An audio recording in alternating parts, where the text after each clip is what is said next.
আমি হাবিবুর রহমান মিসবাহ চতুর্থ স্ত্রী। আহমদ বিন মিসবাহ আম্মু।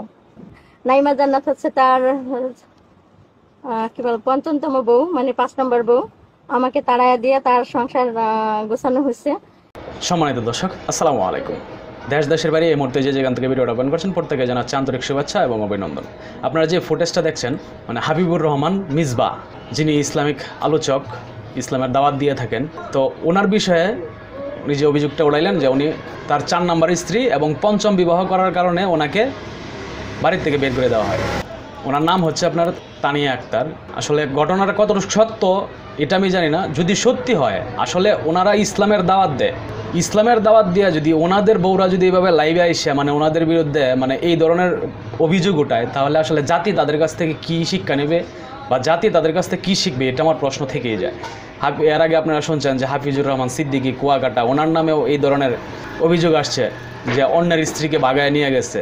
তো আসলে ওনাদের ভাইয়েদের ভিতরে শুধু কি এইগুলাই চলে নাকি এটাও আমি জানি না। তবে আমি আগে মানে যেটা বলতে চাই যে সত্য কিনা বা মিথ্যা এটাও আমি জানি না, কিন্তু যদি সত্যি হয়ে থাকে তাহলে মানে ওনারা যে মানে এই ধরনের কার্যকলাপ করতেছে, কইরা আবার ইসলামের দাওয়াত দিচ্ছে হিসাব, ঠিক আছে, ইসলামিক মানে আলোচনা শিখাইতেছে, মানে মানুষকে ইসলামের শিক্ষা দিতেছে। তো মূলত তারা আসলে ইসলামটাকে কতটুকু মানে এবং ইসলামের শিক্ষায় তারা কতটুকু মানে ইসলামিক রীতি মেনে কতটুকু চলাফেরা করে, এই প্রশ্নটা কিন্তু থেকেই যায়। তো যাই হোক, আমি কথা বলাতে যাচ্ছি না, আপনারা সম্পূর্ণ বক্তব্যটা তার মুখ থেকে শুনেন, আশা করি আপনারা নিজেরাই বুঝতে পারবেন।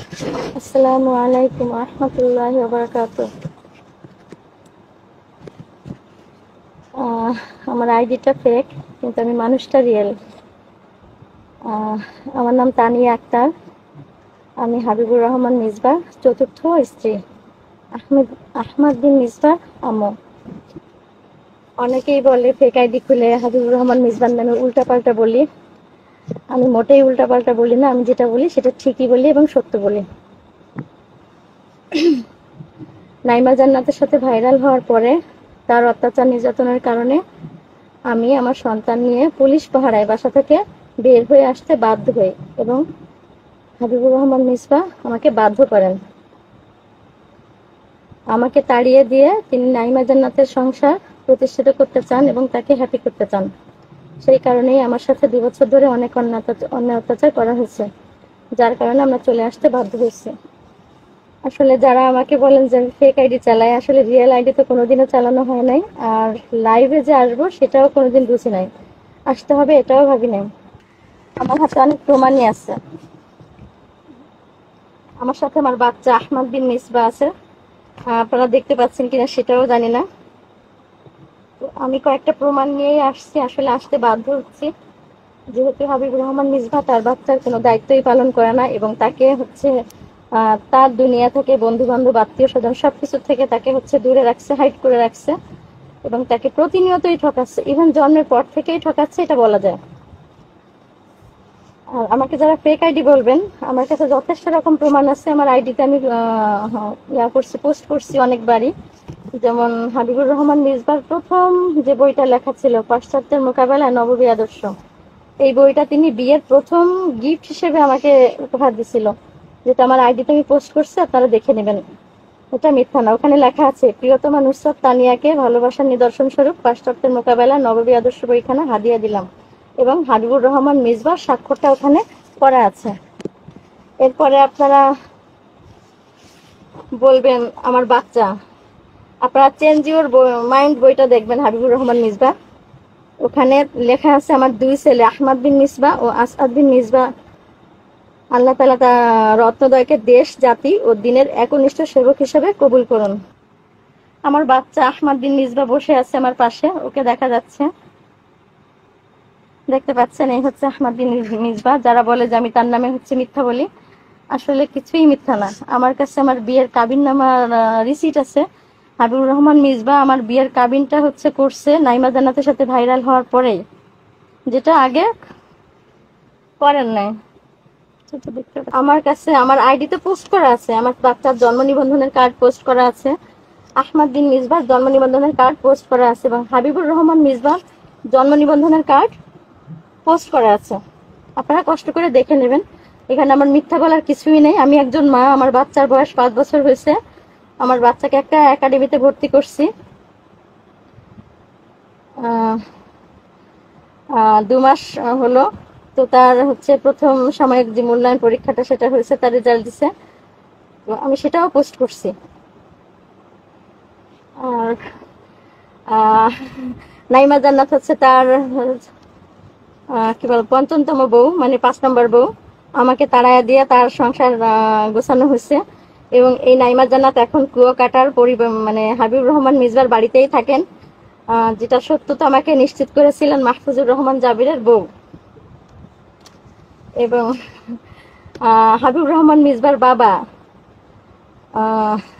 মুসলিম মুসা মুসল্লি, উনি নাইমা জান্নাতকে তার সামনে যেতে নিষেধ করেছে। এটাও জাবিরের বউ আমাকে বলেছে। না, নাইমা ভাবি জিকেনে 2টা বাচ্চা ফেলে এসে আবার একটু ভালো থাকা খাওয়া পড়ার আশায় হাবিবুর রহমান মিসবার সাথে পরকীয়া করে বিয়ে করছে। ওনার গায়ে মোটেই গোশত নেই, এটাও আমাকে নাইমা জাবেরের বউ বলছে।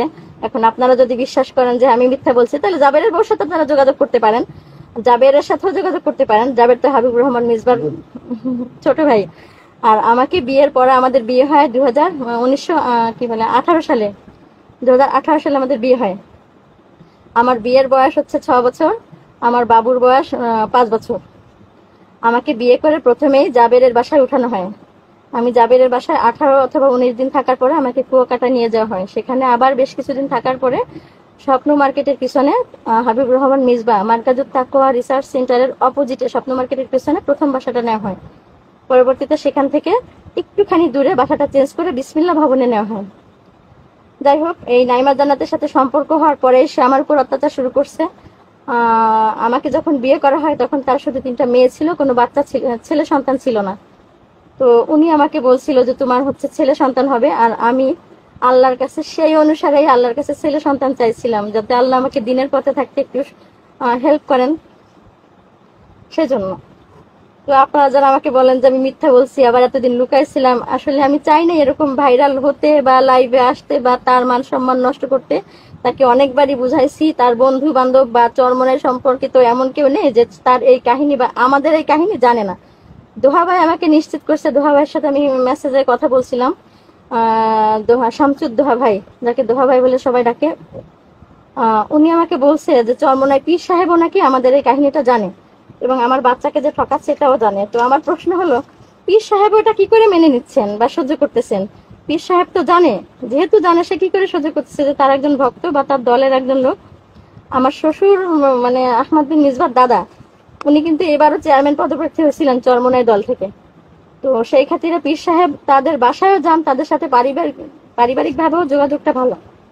তো তার তো উচিত ছিল যে কিছু একটা করা আমার বাচ্চার জন্য। তো ধন্যবাদ সকলকে শেষ পর্যন্ত ভিডিওটা দেখার জন্য। সেই সাথে ধন্যবাদ জানাই আমার অডিয়েন্স যারা আছেন, যারা আমাকে প্রতিনিয়ত সাপোর্ট দিয়ে যাচ্ছেন। আশা করবো এইভাবে প্রতিনিয়ত সাপোর্ট দিয়ে যাবেন এবং ভিডিওটি যদি ভালো লাগে অবশ্যই চ্যানেলটা সাবস্ক্রাইব করে রাখবেন, পাশে থাকা বেল আইকনটা অন করে রাখবেন।